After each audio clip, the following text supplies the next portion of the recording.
Hai semua, hari ini kita akan masuk unit 12 iaitu berkenaan dengan mesin. Dalam unit ni kita akan belajar tentang mesin ringkas.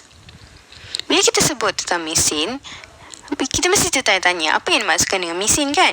Mesin ialah alat atau perkakasan yang membolehkan kita untuk melakukan sesuatu kerja dengan lebih mudah, cepat dan selesa. Mesin ni boleh dibahagikan kepada dua iaitu mesin ringkas dan juga mesin kompleks. Mesin ringkas ialah alat ringkas yang membolehkan kita untuk menggunakan daya yang kurang untuk melakukan kerja dengan lebih mudah dan cepat. Manakala, mesin kompleks pula terdiri daripada gabungan lebih daripada satu mesin ringkas untuk berfungsi bersama.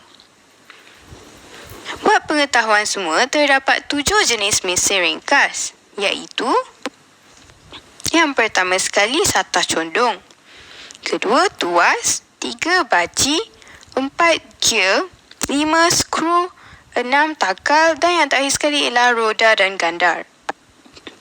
Jom kita belajar mesin ringkas satu persatu. Satah condong.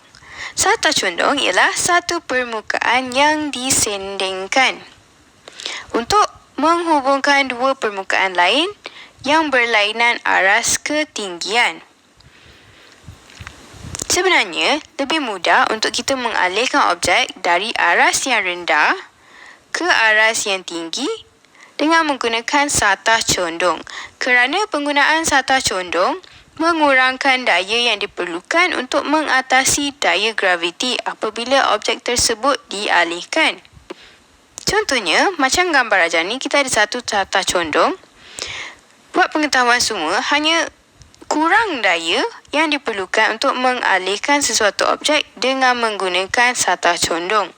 Dalam gambar ni, untuk menolak bahan tersebut ke atas, berbanding dengan mengangkat secara menegak dari bawah ke atas. Ini lebih daya, maksudnya kita memerlukan tenaga yang banyak. Manakala yang ini pula kurang daya, kita tak perlu mengeluarkan tenaga yang banyak. Untuk buat pengetahuan semua juga, lebih curam satah condong, lebih banyak daya yang diperlukan.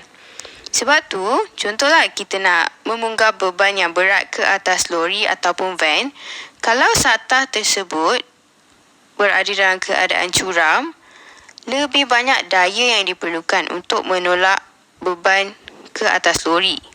Namun begitu, sekiranya kita sendingkan, mengurangkan kecuraman satah condong tersebut, maka kurang daya yang diperlukan dan lebih mudah untuk kita mengangkat beban tersebut ke atas lori atau van. Contoh-contoh penggunaan satah condong termasuklah untuk menaiki tangga. Kalau kita tengok, tangga juga berbentuk satah condong. Kalau adik-adik perasan, kalau kita naik tangga yang curam, kita rasa susah nak naikkan. Sebab ia memerlukan lebih tenaga. Lebih curam, lebih banyak daya. Namun begitu, kalau kita naik tangga yang rendah ataupun yang tidak curam, maka kurang daya diperlukan. Yang kedua adalah untuk memanjat tangga. Memanjat tangga ini juga menggunakan penggunaan satah condong. Dan yang terakhir sekali ialah jalan yang berliku-liku ke atas bukit. Kalau adik-adik perasan, jalan ini dia menaik tapi tidak curam. Ini kerana kita nak mengurangkan daya untuk naik ke atas bukit.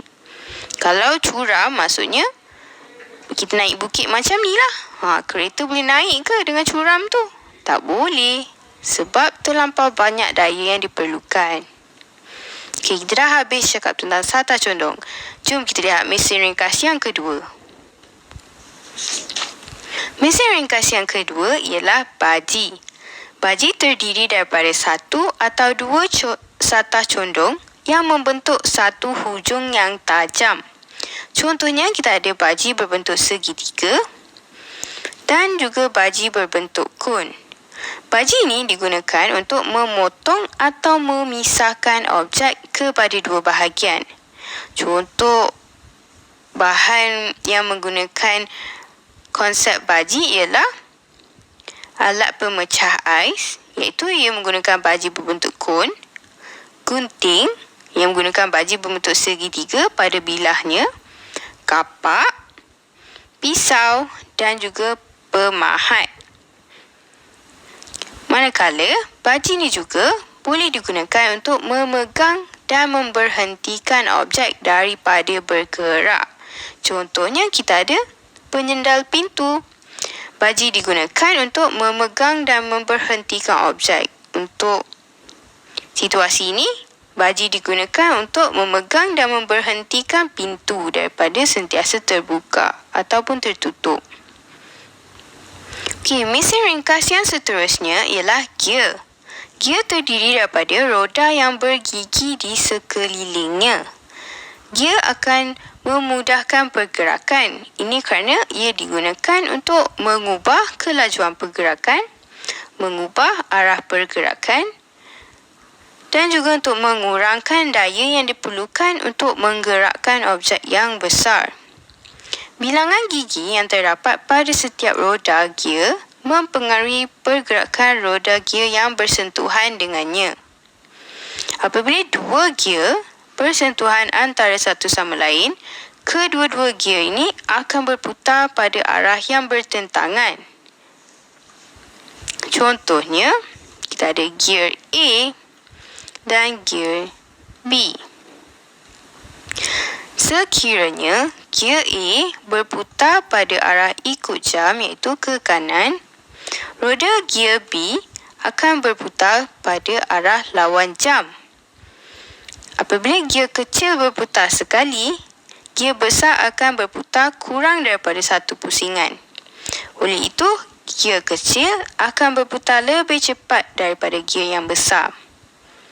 Untuk basikal, gear kecil disambungkan kepada gear besar dengan seutas rantai. Tengok ni, ada rantai. Apabila kita mengayuh pedal, gear besar akan bergerak dan menyebabkan gear kecil berputar. Putaran gear kecil akan menyebabkan roda belakang basikal turut berputar. Hasilnya, basikal akan bergerak ke hadapan. Contoh alat-alat lain yang menggunakan konsep gear ialah gerudi tangan. Ini gear dia, bahagian tengah ni. Alat pemukul telur. Ni gear dia. Dan juga jam. Dan juga basikal lah. Tadi dah bagi tahu contoh dia. Okey, jom kita lihat mesin ringkas yang seterusnya. Okey, mesin ringkas yang seterusnya ialah skru. Skru mempunyai satu satah condong yang berbentuk helix yang dinamakan berbenang. Kalau kita tengok dalam gambar rajah ni, ada gambar skru. Bahagian yang serong-serong ni adalah berbenang skru. Skru terdiri daripada silinder dengan lubang alur di kepalanya dan berbenang helix berlingkar pada permukaannya. Selalunya, skru digunakan untuk memegang dua objek bersama. Ia juga digunakan untuk mengetatkan atau mengancing dua objek bersama. Dan ia juga digunakan untuk mencantumkan dua objek. Contoh-contoh alat berskru ialah apit-G, iaitu alat yang kita gunakan sewaktu bertukang. Ini adalah alur-alur berbenang, iaitu skru tersebut. Spana, di sini adalah skrunya. Gerudi tangan, skrunya di bahagian bawah. Dan juga pembuka gabus. Ada skru dekat sini.